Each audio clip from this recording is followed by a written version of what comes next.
Vakardienas stāsts draugu pasaciņa, tēlaini sakot, palika pusceļā. Šovakar šis stāsts tiks pastāstīts.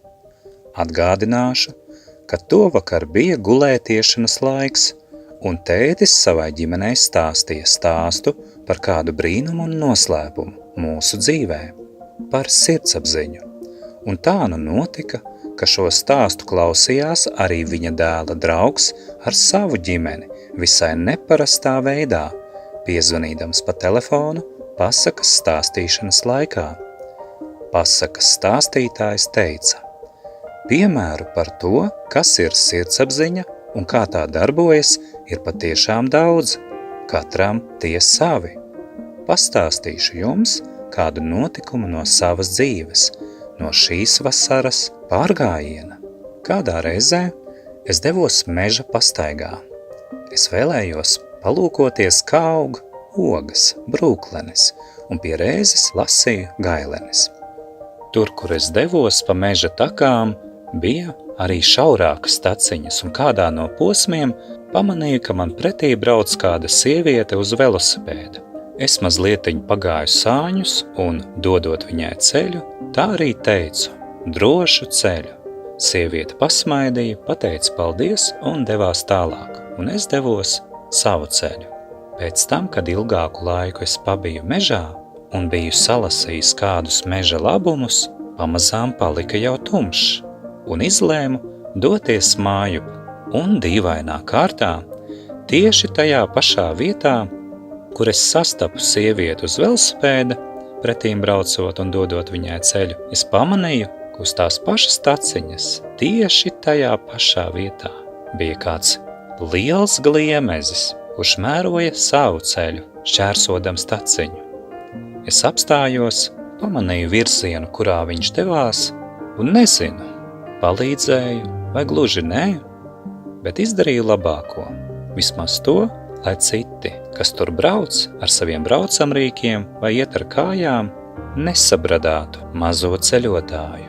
Un pēc brītiņa arī pats es devos tālāk. Pēc tam, kad es apdomāju šo notikumu, es atcerējos kādu mācību, ko jau sen savā dzīvē biju mācījies, un to nākas mācīties, protams, atkal un atkal.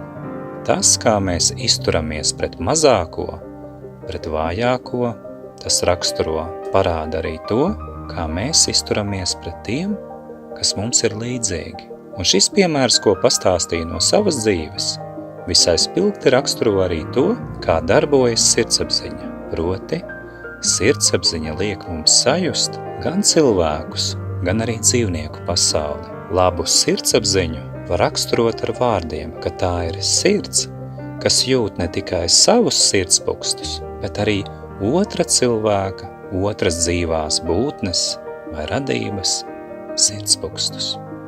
Savukārt runājot par cilvēku pasauli un cilvēku attiecībām, kad mēs iejūtamies viens otrā, mēs dāvinām prieku sev un arī citiem cilvēkiem.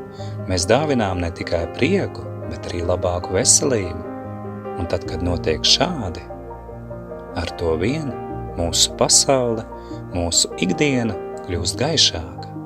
Tētis vēl brīdi turpināja savu stāstu, taču pamanīja, ka pamazām bērniņi sāk iesnausties, un klusiņām teica: mana sirdsapziņa jūt, ka bērniņiem ir miedziņš klāt, un man nav šaubu, ka arī draugs un viņa ģimene arī vēlas atpūsties.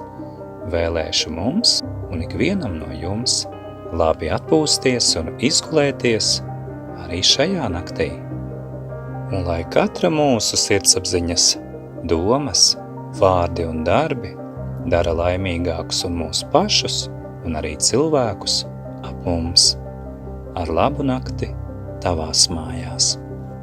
Kādā no nākamajiem vakariem taps jauns stāsts, ienāc atkal.